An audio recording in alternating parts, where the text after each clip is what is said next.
Hola, yo soy Douglas Pollock, soy ingeniero civil industrial de la Universidad de Chile y en los últimos 6 años me he dedicado a estudiar el cambio climático desde la perspectiva de la economía y la ciencia, así como la posición oficial de Naciones Unidas sobre este mismo tema. Podría resumir que los dos eventos principales en este periodo ha sido mi asistencia a la conferencia climática considerada la más importante del mundo, ambas dirigidas exclusivamente a los ministros y asesores del presidente de Estados Unidos. La primera del 2017, que asistí como participante nomás, y que tuvo consecuencias casi inmediatas con la retirada de Estados Unidos del Acuerdo de París. En la segunda oportunidad, que fue recién a finales de julio de este año, fui invitado esta vez a pronunciar un discurso sobre las políticas climáticas chilenas relacionadas con el cambio climático con miras a la COP25. Or they speak, but the first one is Douglas Pollock.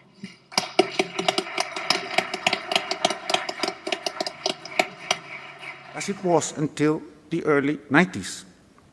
At present, it seems to be lying in the middle of everything. Si hay un término que podría considerarse redundante, es cambio climático.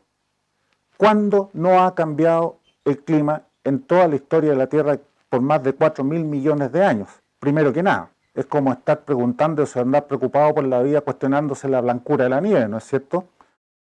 Bueno, cambio climático es el nombre nuevo que se adoptó hace muchos años atrás en cambio del calentamiento global. Porque resulta que el año 2004 se había congelado o se había detenido el mal llamado calentamiento global, que en realidad en inglés se dice entibiamiento global, no calentamiento, está mal traducido al español. Por lo cual, un negociador climático de nombre Bo Killen, sueco, decidió cambiarle el nombre a un etiquetado más amistoso como cambio climático.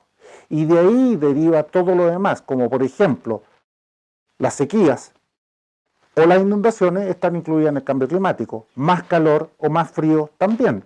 Todo hoy día es cambio climático. Aparece una oleada de frío en el hemisferio norte, como por ejemplo el río Amarillo en 2016, de 3.000 kilómetros de largo en China, o bien las olas de frío en el este de Estados Unidos, también es culpa del cambio climático. Hoy día cualquier cosa es cambio climático, incluyendo el derrumbe de esta casa que hace unos pocos días atrás mató a 7 personas en Valparaíso. El presidente de la República culpó al cambio climático. Entonces, ¿hay ignorancia de parte del gobierno? Ese punto es muy sensible, Cristian. Yo simplemente lo separo en dos posibilidades: o una incompetencia absoluta o bien fraude. No hay más. ¿Y la Tierra se ha calentado realmente?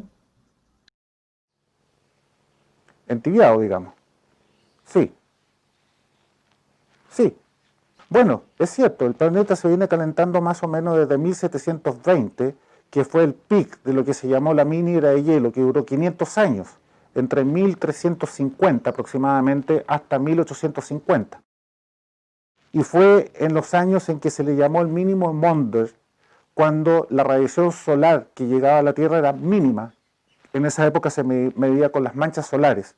Había 0 manchas solares, hubo 0 manchas solares durante 70 años.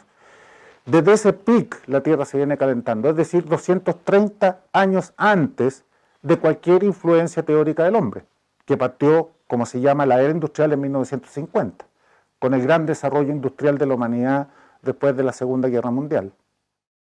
¿Han existido en el pasado calentamientos globales sin la influencia humana? Desde luego.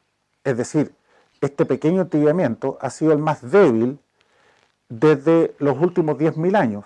Hoy día podemos decir con tremenda precisión y certeza de que solamente el 5% del tiempo en este periodo de 10.000 años la Tierra ha estado más fría que hoy. Y todos los calentamientos globales anteriores a este han sido más intensos y hasta como se está viendo hoy día de mucho mayor duración, como por ejemplo, yendo hacia atrás en el tiempo, el periodo de la Edad Media, entre los años 950 y 1350, muy superior. A ese sí se le puede llamar calentamiento global y se le llamó el óptimo climático. Fue la época en que se construyeron los castillos y las catedrales más grandes de la humanidad que existe hasta el día de hoy, como por ejemplo Notre Dame, la que se incendió recientemente. Fue la época en que los vikingos colonizaron Groenlandia durante más de 100 años. Tenían pastizales, viñedos, ganado, bosques, y los pilló la minera de hielo y sucumbieron allá. O sea, había calentamiento global y vivían perfectamente. Absolutamente, la humanidad prosperó como nunca en toda su historia. Anterior a eso tenemos el calentamiento global de la era de los romanos. Cuando nació nuestro Señor Jesucristo, ya estaba la Tierra en un proceso de calentamiento global, que también duró cientos de años. Anterior a eso, el calentamiento global de la era de los egipcios. Anterior a eso, el fin de la era minoica o el fin de la era del bronce. Y anterior a eso, dos tremendos calentamientos global post-deglaciación, hace 5.000 años atrás, entre 5 y 7.000 años atrás. ¿Hubo muertes debido a este calentamiento global? Hubo prosperidad. El frío mata 20 veces más seres humanos que el calor. ¿Tiene alguna utilidad el CO2? ¿Sirve para algo a la humanidad? El CO2 es nada menos que el gas de la vida. Y hoy día estamos en el mínimo de toda la historia de la Tierra, perdón, no de la humanidad, de la Tierra. Un poquitito menos de CO2 en la atmósfera y van a empezar a morir las plantas y los árboles. Y detrás muere la especie animal, el reino animal, ¿no es cierto? ¿El CO2 está satanizado por Naciones Unidas? En realidad, la ONU recogió lo que satanizó Obama cuando recién asumió como presidente el año 2009, en cuyo gobierno la EPA, o la Agencia Ambiental de Protección Ambiental Norteamericana, decretó que el CO2 es un gas contaminante y perjudicial para la vida humana.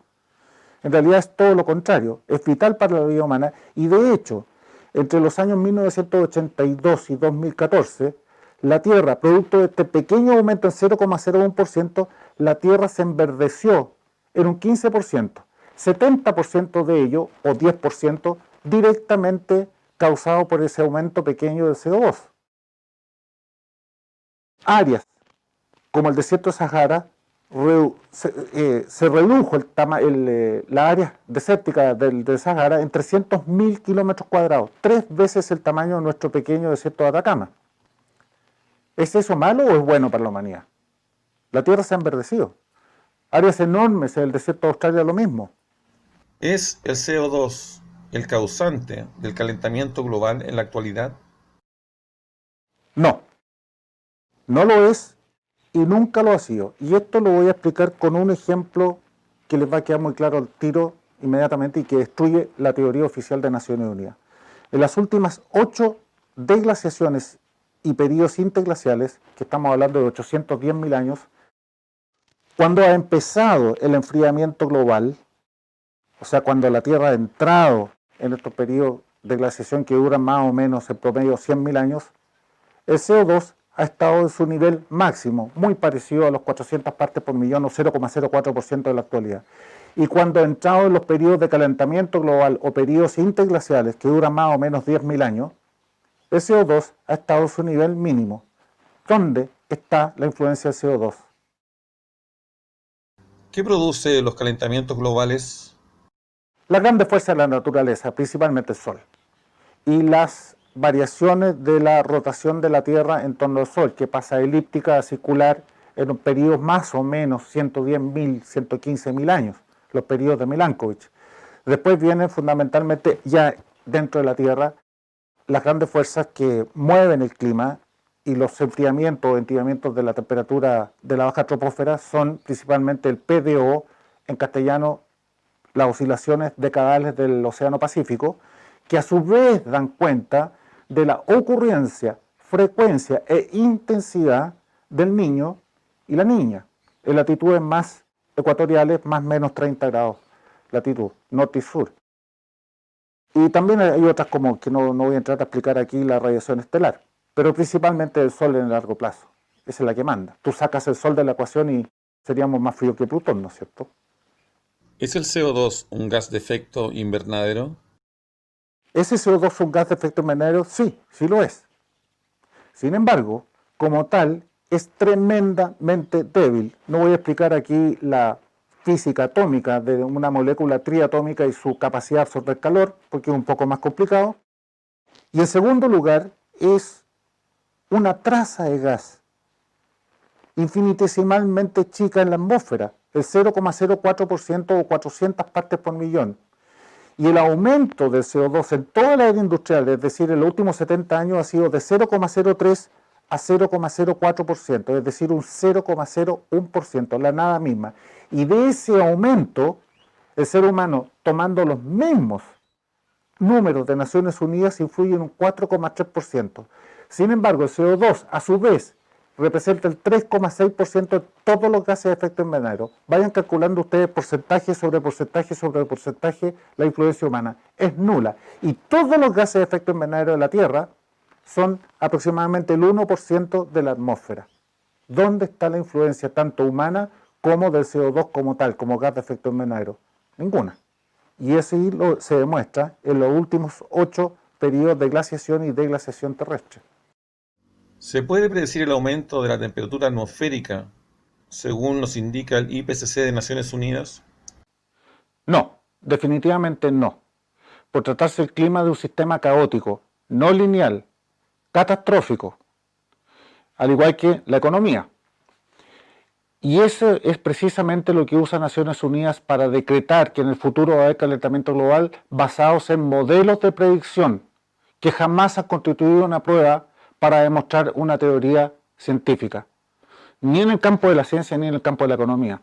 Y es así como de los 117 modelos desarrollados por Naciones Unidas desde el año 1990 hasta el modelo 102, nomás habían gastado más de 50.000 millones de dólares en desarrollar estos modelos fracasados. Los 117 han fracasado sistemáticamente y ninguno se acerca a la realidad de la temperatura y o el aumento o estancamiento de la temperatura de la atmósfera en los últimos, a lo menos, 23 años. ¿Es catastrófico un aumento de la temperatura? No, al revés, es tremendamente deseable y beneficioso para la humanidad. El frío mata 20 veces más seres humanos que el calor. Y ya hablé anteriormente sobre los beneficios que trajo en la Edad Media el calentamiento global, órdenes de magnitud mayor al que estamos viviendo hoy día. Bueno, hagamos una pausa ahora y lo invito a seguir al aire libre porque me encanta el aire libre, me encanta el medio ambiente y soy amante de la ecología. ¿Qué les parece?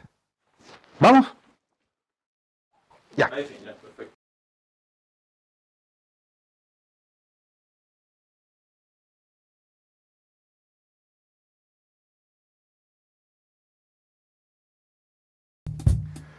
¿Por qué se va a realizar la COP25 en Chile? Por dos motivos. El primero de todo, que es el más importante diría yo, es porque Chile se transformó en el país regalón de Naciones Unidas por su acción climática impecable. Es como su marioneta. Y esto reconocido por Al Gore y por las Naciones Unidas cuando le regaló a Bachelet el premio Campeones de la Tierra en diciembre del año 2017. La otra razón es un poco vergonzosa, que es simplemente porque Brasil le cerró las puertas en las narices a Naciones Unidas y no quiso que se realizara esta COP25 en su país. Esto fue en diciembre del año pasado en la COP24 en Katowice, Polonia. Y a raíz de eso, entonces, nos dejaron como bailando con las Naciones Unidas, tuvo que bailar con la fea que es Chile. En la COP25 o el cambio climático, ¿un gran negocio para Naciones Unidas? Evidentemente que sí, pero sin embargo no es su objetivo final, hacer un gran negocio, porque dicho sea de paso, como ustedes sabrán, el negocio de las drogas en el mundo mueve 650.000 millones de dólares al año. ¿Saben cuánto mueve el negocio climático en el mundo? Naciones Unidas a la cabeza, el doble, 1,3 trillones de dólares al año. Ahora, evidentemente es un buen negocio y ahí ven ustedes los gobernantes como de Occidente están todos comprometidos con este fraude. El objetivo final de Naciones Unidas son dos. Primero, la repartición igualitaria de la riqueza a nivel global. ¿Les suena conocido eso? Socialismo, por ejemplo. Y el establecimiento de un gobierno global liderado por Naciones Unidas. Eso lo dicen hoy día sin ninguna vergüenza en sus tratados, específicamente el Tratado Copenhague de noviembre del año 2009, anexo 1, párrafos 36 y 38. Ahí está, lo dicen manifiestamente. Y lo dicen en sus informes de evaluación a lo menos en el cuarto y en el quinto de los años 2007, 2013 y 2014 respectivamente, sin ninguna vergüenza. Se justifica entonces que Chile adopte medidas de mitigación y adaptación al cambio climático siempre traducidas en impuestos y regulaciones y que siempre también impactan a los más pobres de cualquier país.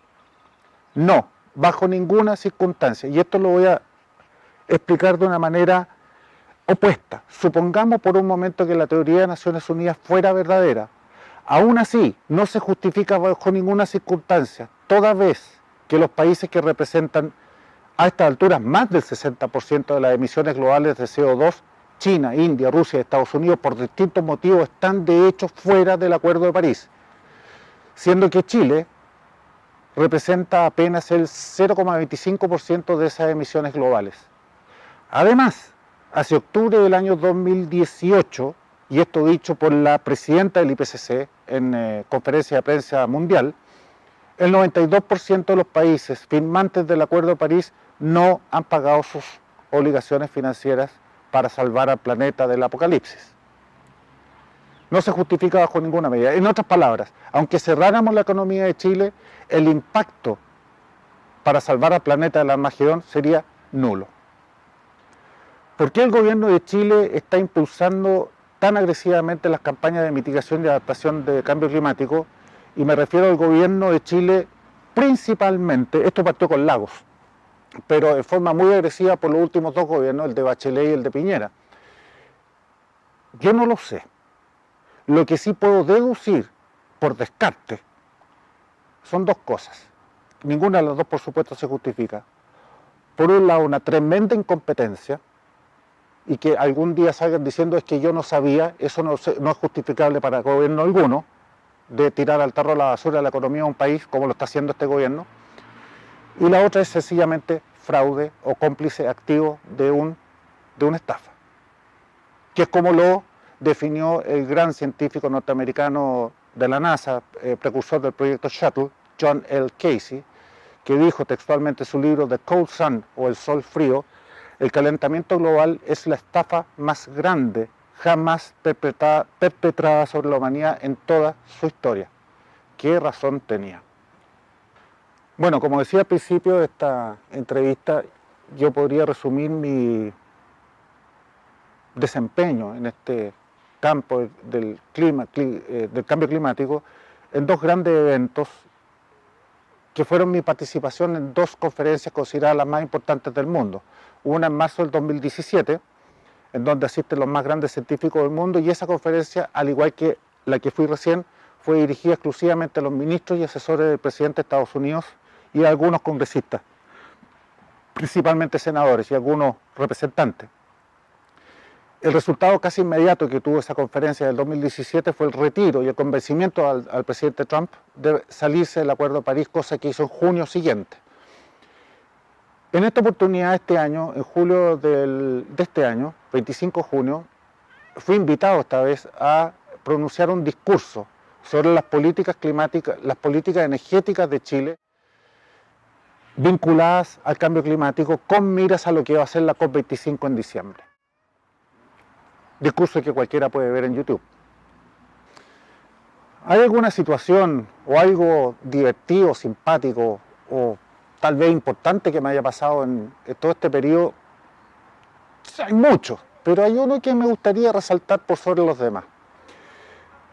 En marzo de este año se formó una especie de movimiento para apoyar al gran científico William Haber, que hoy día es asesor en ciencia y tecnología del presidente Trump, para que él liderara lo que en su inicio se llamó el Comité Presidencial de Seguridad Climática, que pretende filtrar todos estos informes corruptos de la ciencia hoy día y pasarlos por el sedazo de la ciencia auténtica.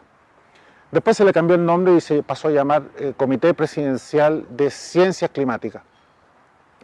Entonces, uno de los correos que me llegó de Estados Unidos ha sido un link con la posibilidad de mandarle directamente una carta al presidente de Estados Unidos, cosa que hice. Una carta muy simple y muy breve, apoyando que él eligiera a su asesor en ciencia y tecnología para liderar este comité presidencial.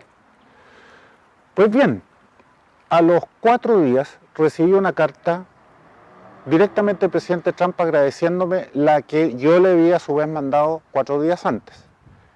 Y aquí está. Si quieren la pueden ver acá. Una carta del presidente Trump. Y yo quería resaltar esto porque en julio del año pasado hice lo mismo con el presidente de la República chileno, al cual le mandé un documento científico respaldado por 8 de los más grandes científicos de la actualidad en ciencias climatológicas, con copia a 4 de sus ministros. Jamás recibí respuesta alguna o acuso de recibo alguno. Sin embargo, el presidente de Estados Unidos, ante una humilde carta mía, obtuve respuesta casi inmediata. ¿Y por qué no me habrá contestado el gobierno chileno? No lo sé. Yo pienso que simplemente es porque van en la dirección absolutamente opuesta a la verdad de lo que la ciencia y la evidencia científica nos indica.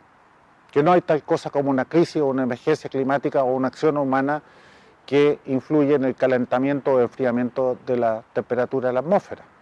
Cuando tú me preguntas si tengo alguna opinión sobre la propaganda que se está llevando hoy día con mira a la COP25 y el miedo que se está infundiendo a los chilenos sobre este cataclismo que se nos viene encima. Bueno, antes que nada yo le diría, queridos chilenos, no tengan miedo, no hay nada de qué preocuparse, absolutamente nada.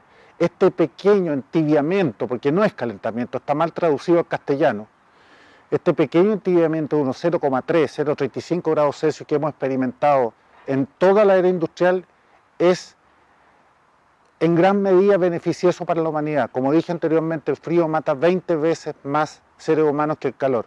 No hay nada que preocuparse. Y lo que viene a ser Naciones Unidas con su IPCC y su COP25 de Chile no es nada más ni nada menos que instigar e inculcar el socialismo. Esta vez nos toca a nosotros, con los sentimientos que siempre lleva a todas partes del mundo de culpa y de miedo. No hagan caso a la propaganda izquierdista de cualquier medio de comunicación, ya sea escrito o televisión. Apaguen la tele, créanme a mí, porque lo hago con total honestidad y amor a mi país. Muchas gracias y un abrazo fraternal a mis queridos chilenos. Ok, Douglas, terminamos. Eso me salió del corazón. Muy bueno.